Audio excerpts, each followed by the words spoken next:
कल की जो वीडियो बनी थी या लाइव वीडियो बनी थी, फिर एक बार भाई बता जाओ, वो आपका आवाज़ उसमें गायब हो गई थी। तो तब फिर से एक बार खुद दोहराना पड़ेगा और तब आपका आगे बढ़ा जाएगा। यानी कि एक बार फिर से जैसे आईपीसी आपका दोहराया ही गया। अब दिक्कत ये है कि भाई आपका जो छूट जाता है, दोबारा रिकॉर्ड करना समय ही नहीं है कि हम रिकॉर्ड कर पाएँ। टीपीए में एक दिन का वीडियो खराब हो गया था, आज तक वो बन नहीं पाया। मगर लोग फ़ोन कर रहे हैं, तो अब समय निकलेगा तब उसको बनाया जाएगा। बीच का एक वीडियो खराब हो गया था, तो कॉन्स्टिट्यूशन को फिर आपका दोहरा दिया जाए थोड़ा, और तब उसको आगे बढ़ाया जाए। देखिए, आपका संविधान में जो पढ़ाया जाएगा, बता दिया जाए किस मॉडल से पढ़ाया जाएगा। पहले आपका लास्ट वाले चैप्टर पढ़ाए जाएंगे, कल से शुरू कर देंगे लास्ट वाले चैप्टर। लास्ट वाले चैप्टरों से भी आजकल ज़्यादा क्वेश्चन बन रहा है। और उसके बाद आपका फंडामेंटल राइट और इत्यादि शुरू किया जाएगा। माने चैप्टर वाइज हमें पढ़ना है। जैसे कि आपका उधर लोक सेवा से बनता है क्वेश्चन, निर्वाचन आयोग से क्वेश्चन बन रहा है, उस लास्ट से क्वेश्चन वर्तमान में ज़्यादा बन रहे हैं। तो जहाँ से क्वेश्चन आपका ज़्यादा बने, पहले वरीयता ये रखना है कि उधर से ही पहले पढ़िए, और उसके बाद आपका और चीज़ें पढ़ाई जाएगी। क्योंकि पढ़ने का ट्रेंड भी आप चेंज कर दीजिए। क्वेश्चन का मॉडल चेंज हो गया तो आप भी पढ़ने का क्या करिए, ट्रेंड चेंज कर दीजिए। उपाय उसका वही है, चाहे यूपी जे हो या बिहार हो, लास्ट से वर्तमान में ज़्यादा क्वेश्चन बन रहे हैं। और छोटे छोटे चैप्टर हैं, एक एक दो दो दिन में सब खत्म भी हो जाएंगे, कोई दिक्कत होगी नहीं। 10-15 दिन में कई चैप्टर निकल जाएंगे। तब आपका उसके बाद से आपका प्रियम्बल से शुरू किया जाएगा। देखिए, आपका कॉन्स्टिट्यूशन में जो कल बताया गया था दोहरा दिया जाए, और सामान्य बातें जो संविधान की होती हैं कम से कम, उसको आपका आज समाप्त कर दिया जाए। पहला क्वेश्चन हमने ये बताया था कल कि कॉन्स्टिट्यूशन होता क्या है, संविधान होता क्या है। इस विषय पर 2-3 एंगल से हमने इसका आंसर दिया था। पहला एंगल हमने ये बताया था कि संविधान वह है जो सरकार की शक्तियों को सीमित करता है। यानी कि एग्जीक्यूटिव, सरकार का मतलब 3 पार्ट, कौन कौन? एग्जीक्यूटिव यानी कि कार्यपालिका, आपका लेजिस्लेचर यानी कि विधायिका, और जुडिशरी मतलब न्यायपालिका। ये तीनों मिलकर क्या किसका निर्माण करते हैं? सरकार या गवर्नमेंट का। तो गवर्नमेंट के पावर को लिमिट में रखता है। आपका कैसे रखता है? यानी कि विधायिका को कहता है कि अपने एरिया में रहिए, न्यायपालिका को कहता है अपने एरिया में रहिए, और आपका कार्यपालिका को कहता है कि अपने एरिया में रहिए। दूसरा जो आपका हमने बताया था, फिर बता दिया जाए, संविधान वो एक ऐसा दस्तावेज है जिसके तहत किसी देश का शासन संचालित किया जाता है। यानी कि कॉन्स्टिट्यूशन एक होली डॉक्यूमेंट है, एक पवित्र दस्तावेज है, और उस दस्तावेज में लिखी गई बातों के अनुसार किसी देश का शासन चलाया जाता है। यानी कि संविधान में वे नियम रहते हैं, वे लॉ रहते हैं, जिन लॉ के आधार पर, जिन नियमों के आधार पर किसी देश को गवर्न किया जाता है, शासित किया जाता है।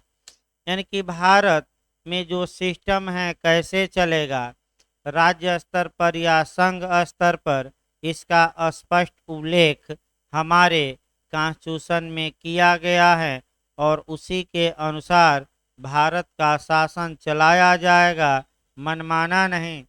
ये अफगानिस्तान नहीं है कि मनमाना शासन चलाइए आपका, और जिसको चाहिए मार कर टांग दीजिए, हेलीकॉप्टर से लटका कर घुमाइए। ये भारत है, यहाँ रूल ऑफ लॉ लागू है, विधि का शासन लागू है। आर्टिकल 14 में जो समाहित है और विधि के अनुसार ही कार्य करना है।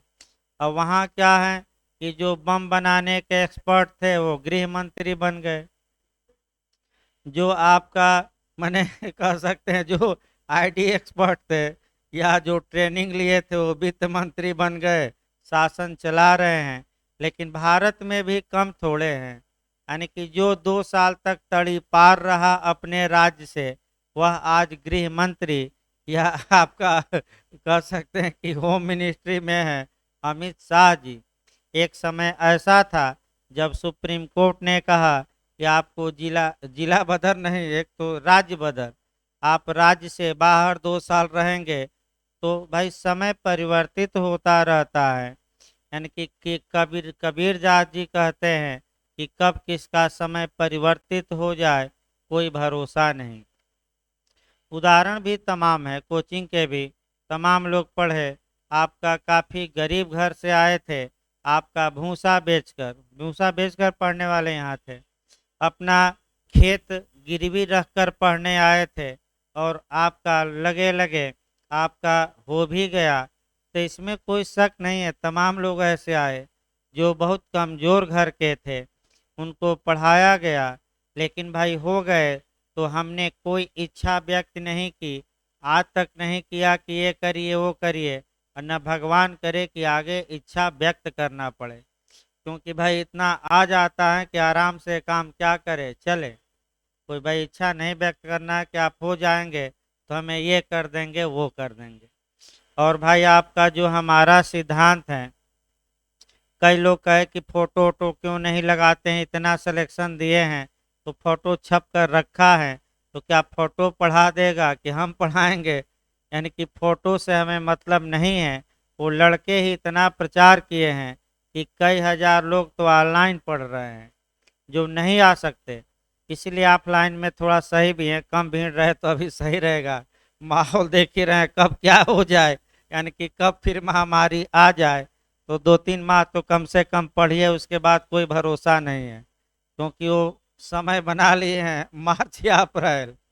तो 4-5 माह पढ़ लीजिए, फिर हो सकता है 2-3 माह के लिए क्या हो जाए, तो फिर आने लाइन केवल पढ़ना पड़ेगा। आगे देखिए आपका, ये आपका बताया ये जा रहा था कि जो कॉन्स्टिट्यूशन है आपका, तीसरा जो दूसरा हमने एंगल बनाया, तीसरा एंगल हमने ये बताया था कि कॉन्स्टिट्यूशन आपका वह दस्तावेज होता है जिसमें किसी देश का शासन कैसे चलाया जाता है, उसके प्रिंसिपल या सिद्धांत दिए रहते हैं। यानी कि उन सिद्धांतों का वर्णन कॉन्स्टिट्यूशन करता है जिन सिद्धांतों के आधार पर किसी देश को गवर्न किया जाता है। इसके बाद हम बताए थे पॉलिटी या राज व्यवस्था, और बताया भी गया था, फिर एक बार बताया जाए कि लॉ वाले कहते हैं कि हमें कॉन्स्टिट्यूशन पढ़ना है, और जीएस वाले कहते हैं, कॉन्स्टिट्यूशन कभी नाम नहीं सुने होंगे, जो जीएस वाले हैं वो कहते हैं कि हमें पॉलिटी पढ़ना है। तो आखिर दोनों में डिफरेंस क्या है? ये इंटरव्यू में भी क्वेश्चन बना है कि कॉन्स्टिट्यूशन और पॉलिटी में क्या डिफरेंस है, तो भाई गलत ना हो। कॉन्स्टिट्यूशन प्रिंसिपल है तो उसका कंडक्ट यानी कि उसका व्यवहारिक रूप है आपका राज व्यवस्था। यानी कि जो बातें कॉन्स्टिट्यूशन में लिखी गई हैं, जब उन बातों को अप्लाई किया जाएगा तो अब वे बातें पॉलिटी का विषय हो जाएंगी, राज व्यवस्था का विषय हो जाएंगी।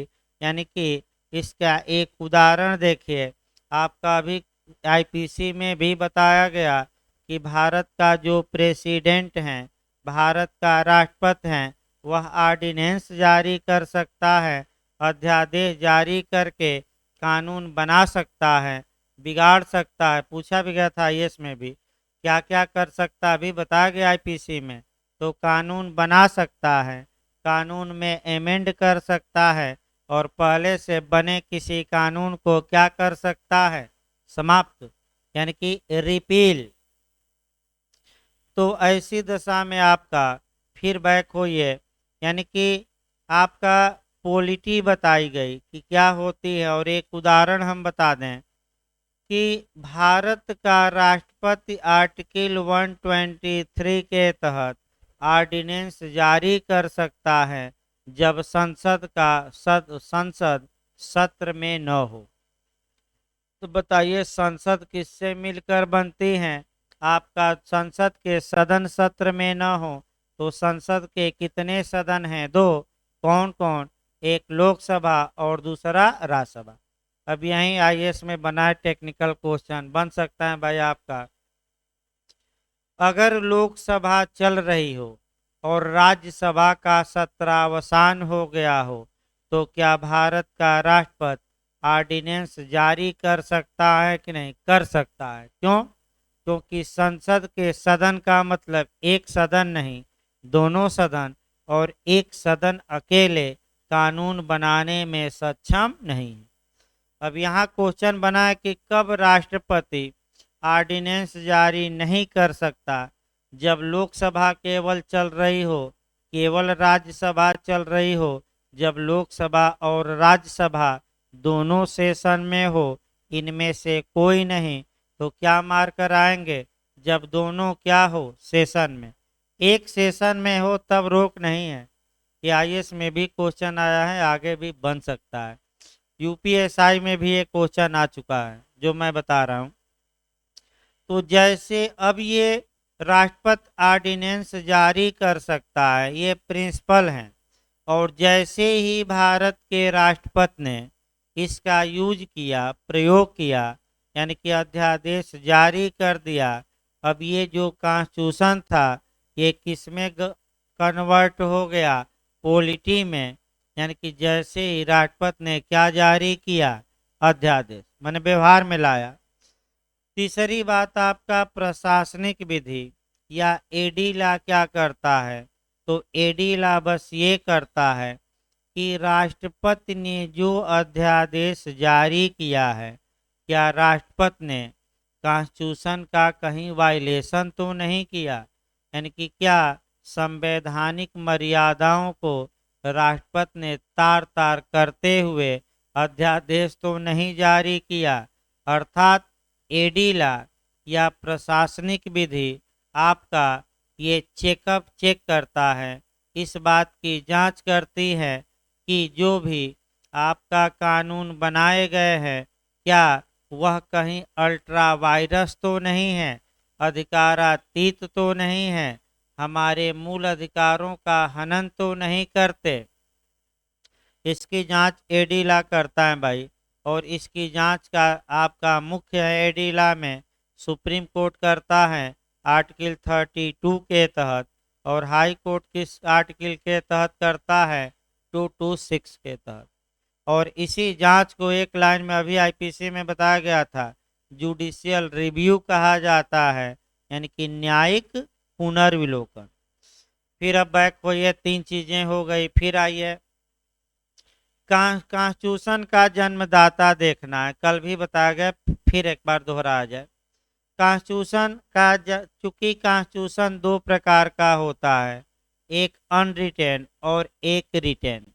अनरिटेन में बातें लिखी नहीं रहती ज़्यादा, जबकि रिटेन कॉन्स्टिट्यूशन में बातें लिखी रहती हैं। तो आपका क्वेश्चन ये पूछा गया था, कल भी बताया गया कि विश्व का संविधान का जनक कौन सा देश है? तो वह आपका इंग्लैंड है। बताइए पार्लियामेंट का जनक कौन है? इंग्लैंड। और रिटों का जनक कौन है? जो आप रिट 5 पढ़ते हैं, कौन है? इंग्लैंड। यानी कि इन सबके जन्मदाता कौन है? इंग्लैंड। भाई याद रखिएगा, रिट पूछ ले, आपका संविधान पूछ ले, आपका संविधान पूछ ले, या संसद या पार्लियामेंट पूछ ले, तो इसके जनक कौन है? इंग्लैंड वाले।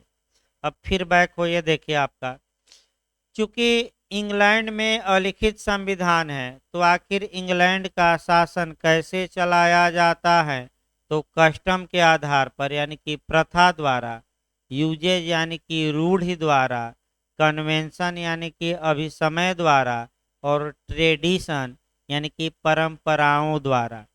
यानी कि इंग्लैंड वाले परंपरा प्रेमी हैं और आधे विश्व के लिए कानून संविधान बना दिए, लेकिन अपने लिए उन्हें फुर्सत ही नहीं मिली कि वह आपका कानून बना सके। मैंने सोचे ही नहीं, वो कहे कि हम तो प्रथा प्रेमी हैं, कानून की क्या आवश्यकता।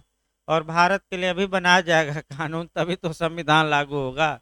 आगे आज कानून बनवा के भूमिका क्या कर देनी है, समाप्त। अगला नियम देखिए भाई, ये भी आपका हो गया। तो लिखित संविधान विश्व का सर्वप्रथम बनाने वाला देश अमेरिका है। अगर लिखित आ जाए तो अमेरिका मार कर आइए। विश्व का सबसे छोटा कॉन्स्टिट्यूशन किसका है, अमेरिका। और विश्व का सबसे बड़ा भारत का है और लिखित संविधान अमेरिका। लेकिन केवल कॉन्स्टिट्यूशन पूछ ले तो क्या मार कर आएंगे, इंग्लैंड। ये पीसीएस में क्वेश्चन आया था भाई, विश्व का प्रथम संविधान कौन सा है निर्माता देश, तो इंग्लैंड। लेकिन लिखित दे तो फिर मैं बता रहा हूँ अमेरिका मार कर आइए। इसके बाद आइए देखा जाए आपका आगे, हमने लेक्स फोरी बताया, लेक्स लोसी बताया था एक शब्द। लेक्स लोसी का मतलब हुआ आपका लोकल लॉ या स्थानीय विधि। अब ये जो कॉन्स्टिट्यूशन होता है, क्या पूरे विश्व में लागू होता है कि केवल उस देश में अप्लाई होता है जिस देश के लिए वह बना है। तो भारत का संविधान क्या पूरे विश्व के लिए लागू है, नहीं। अर्थात संविधान केवल उन क्षेत्रों पर लागू होता है जिन क्षेत्रों के लिए वह बना है, पूरे विश्व पर नहीं। यानी कि पाकिस्तान का कॉन्स्टिट्यूशन अलग होगा, अफगानिस्तान का अलग होगा, रूस का अलग होगा। लेकिन अगर इसी में कोई पूछ ले, क्योंकि संयुक्त राष्ट्र संघ भी सुबह पढ़ाया जा रहा है, तो विश्व का संविधान कौन है, तो विश्व कैसे संचालित होगा, तो यूएनओ चार्टर से। भाई विश्व का संविधान किसे कहा जाता है, तो जो संयुक्त राष्ट्र संघ का क्या है, चार्टर। ये याद रखिए, हो सकता है नया क्वेश्चन ये बन जाए। अगला देखिए आपका, अब संविधान में 3 बातें और जाननी है जो आजकल पूछी जा रही हैं।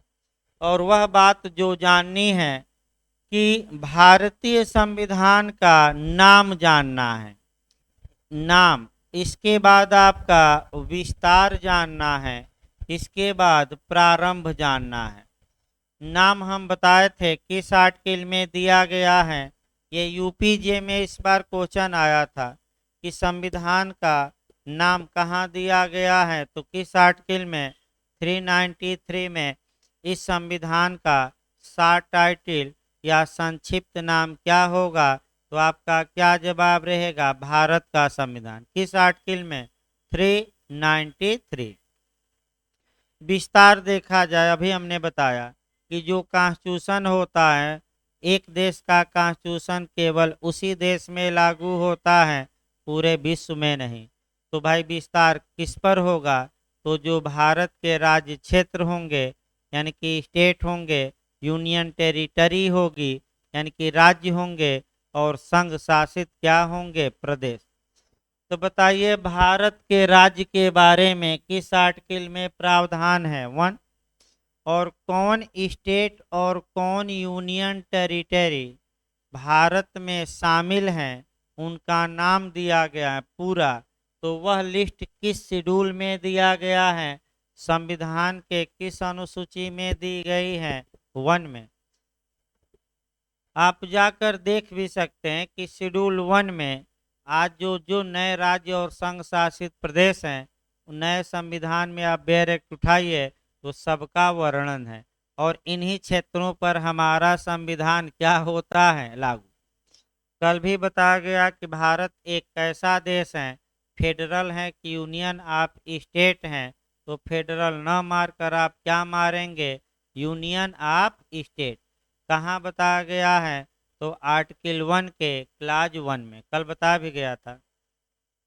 नाम के बाद प्रारंभ पर आ जाए, यहाँ से भी क्वेश्चन बनता है। देखिए प्रारंभ में आपका जहाँ तक, अब प्रारंभ के पहले निर्माण करा लिया जाए, कॉन्स्टिट्यूशन का निर्माण करा लिया जाए, और तब क्या किया जाए, प्रारंभ कराया जाए। भारत का संविधान किस तारीख को बनकर तैयार हो गया, यानी कि इसके निर्माण की डेट क्या है। तो निर्माण की डेट आपका भारतीय संविधान के प्रियम्बल में ही लिखी गई है, उद्देशिका या प्रस्तावना में। और प्रस्तावना में लास्ट लाइन देखिएगा, एक डेट दी गई है। कौन सी डेट, 26 नवंबर 1949।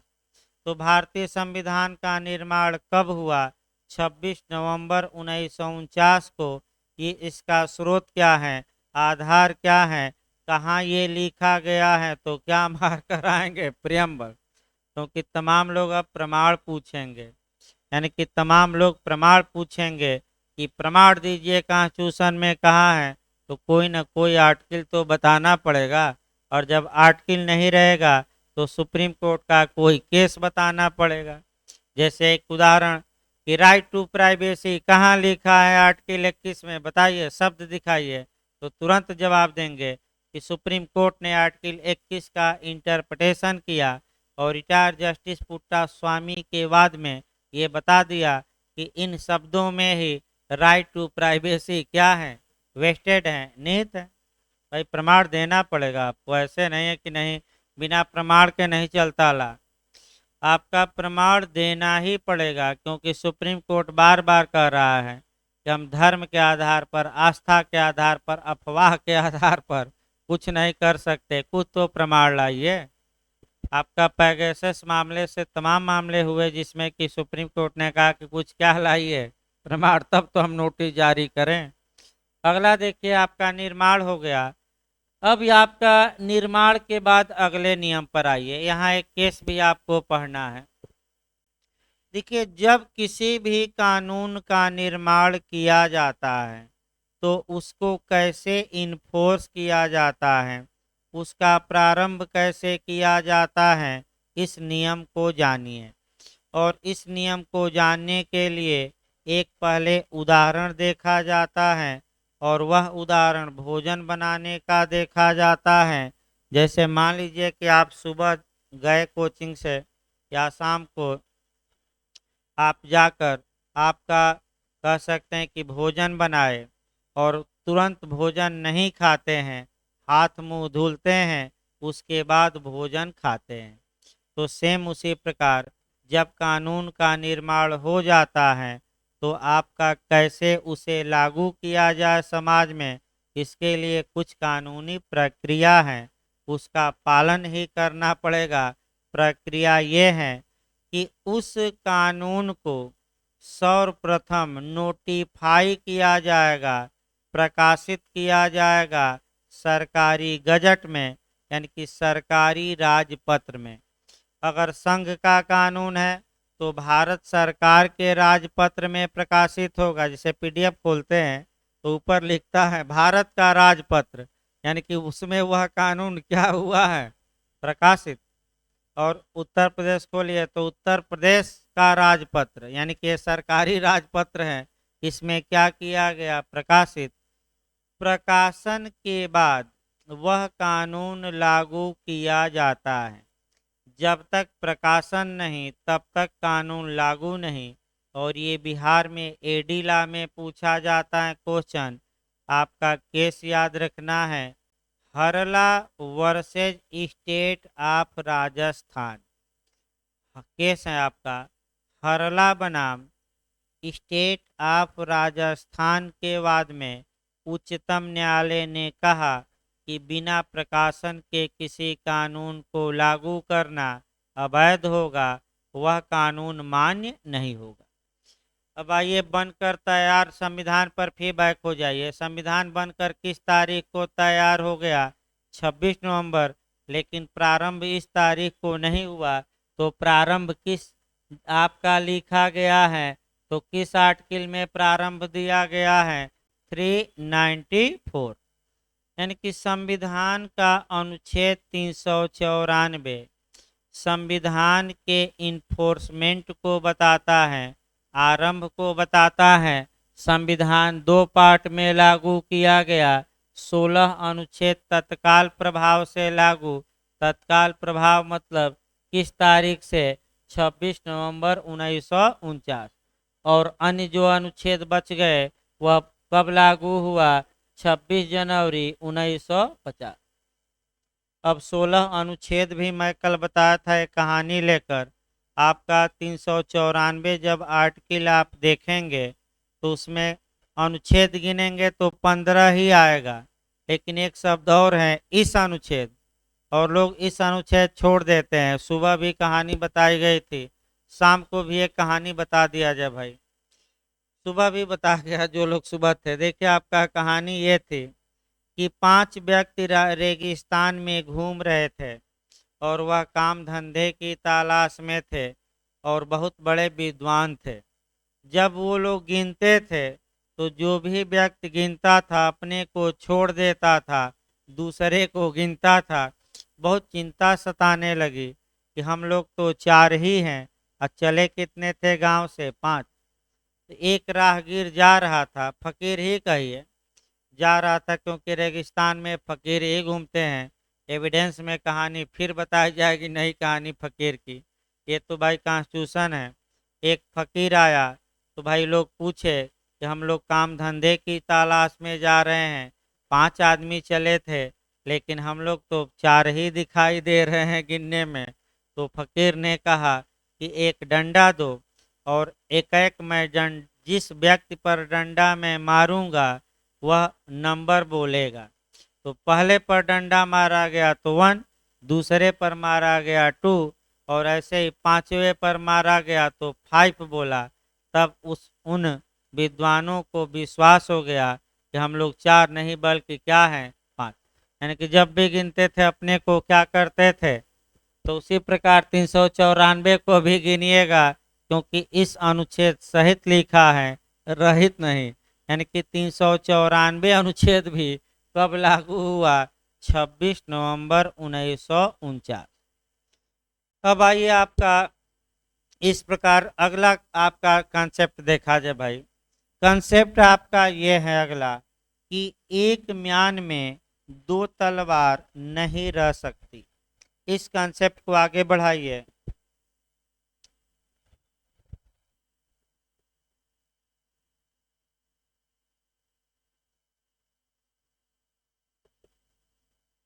ध्यान से देखिए, अगला कंसेप्ट बनाया जाए, नया चला जाए।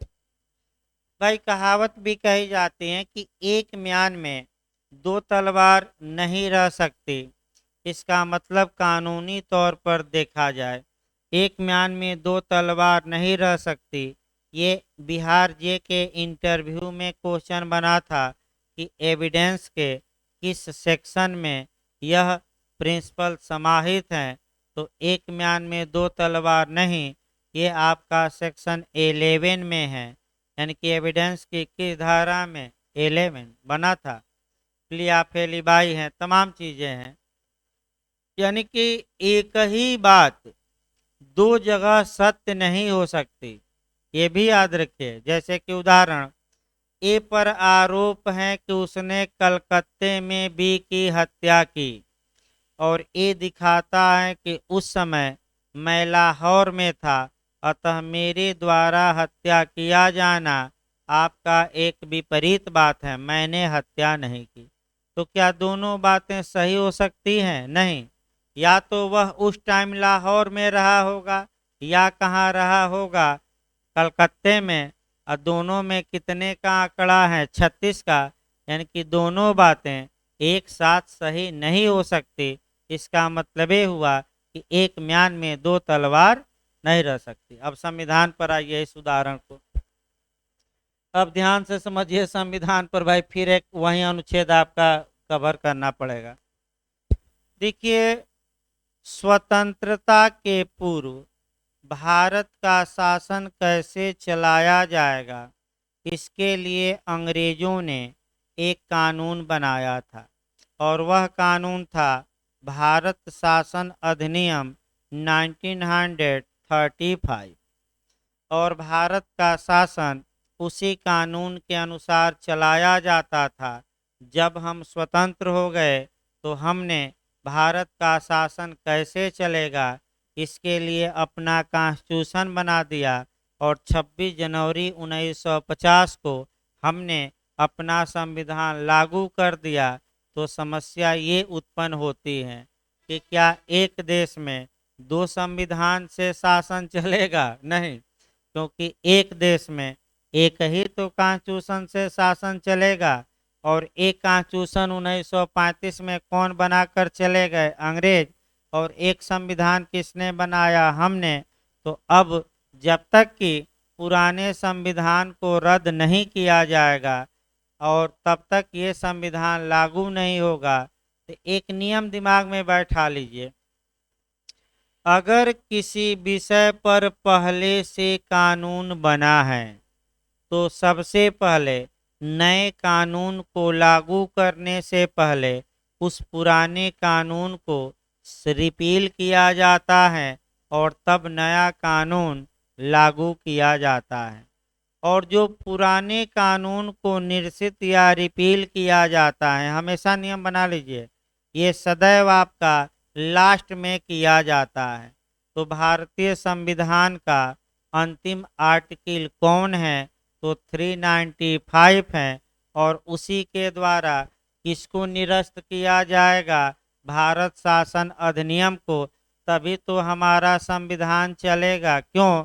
क्योंकि एक ही देश में दो संविधान नहीं हो सकते, यानी कि कोई देश दो संविधानों से गवर्न नहीं हो सकता।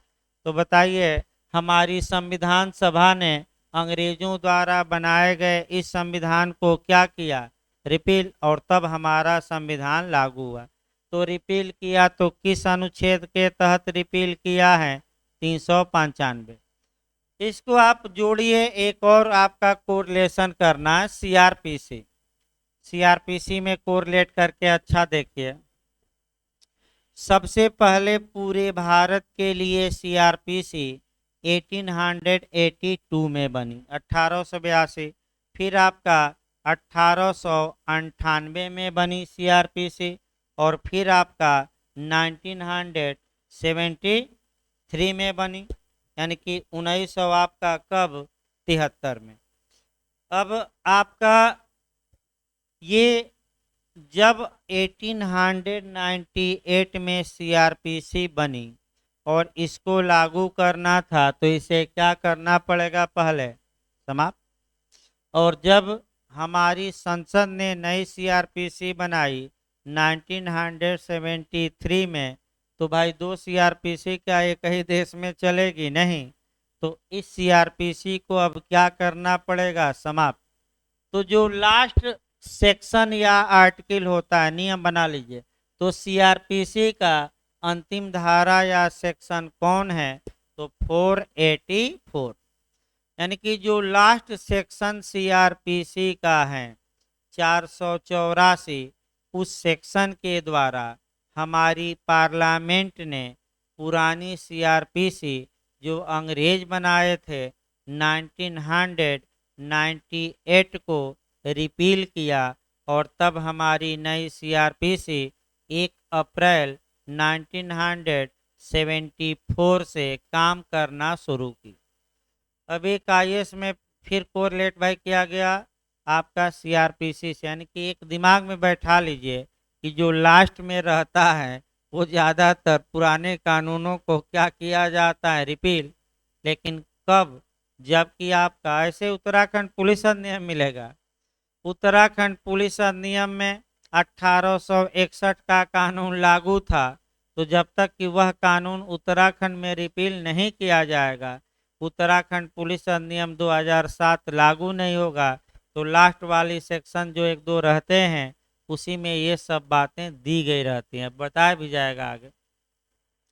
अब आइए एक क्वेश्चन लास्ट में और बताया जाए ताकि संविधान की भूमिका भाई समाप्त हो। सामान्य बातें आपका जो लास्ट में क्वेश्चन आपका बताना है वह जीएस में संविधान से बना है कि हम 15 अगस्त 1947 को स्वतंत्र हुए और आपका हम गणतंत्र हो गए, यानी कि हमने अपना संविधान लागू किया 26 जनवरी 1950 को।